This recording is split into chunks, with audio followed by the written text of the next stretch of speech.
Hello and welcome to Chatting with Carrington. I'm your host, Carrington Doyle. Today we are joined by a University of Arkansas college student who has experienced abuse from his dad and is still dealing with the effects today.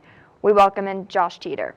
Josh, thanks for being here. Yeah, for sure. Thanks for having me. At 13, you found out your dad had been arrested for intent to distribute and possess narcotics. He then threatened to hurt you and your family and even threatened to kidnap you. What was the day he threatened you like?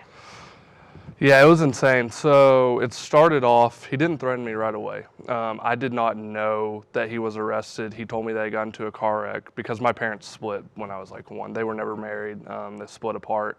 And so I was supposed to go to his house on a Wednesday. That was what they did for their divorce, even though they weren't divorced. I would go on Wednesdays and every other weekend. And so he called me and was like, hey, I can't get you today. And he moved in with his mom, which I thought was kind of weird. I was like, I wonder what's going on. And his mom, as always, she was a psychopath. And after a while, he didn't pay child support. So my mom went to the court and found out that he was arrested. Once I told him, like, hey, I don't want to be around, because then I realized, like, why he had guns by him all the time, why people were breaking into his house. Like, I was in danger. I was like, I don't want to be around you right now. And then that's when it started. He was like, I'll come get you, I'll come kidnap you, I'll kill your family, and all this other stuff. And so it's definitely scary being 13 years old. I was like 6th or 7th grade, like you don't know what's gonna happen. You described your mom's dad as a psychopath. Why do you say that? The thing that always comes first to my mind is we were at the lake. I was probably 7, 8 years old, and I could swear that she tried to drown me. She held me underwater for probably 10 to 15 seconds, and my dad wasn't there.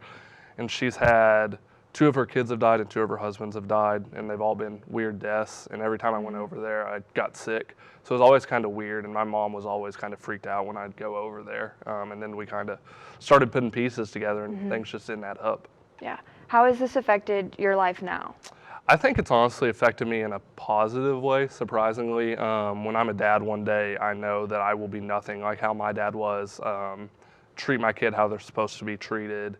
And it helps me just treat others the way that they should be treated as well. Because seeing just some stuff that happened to me when I was younger, you never know what somebody is going through at any time. Like, you could have something that no one knows about. That person walking on the sidewalk could be going through a lot of trauma that you don't know about. So I think that we should treat everyone the same and just be happy and nice to everybody. Right.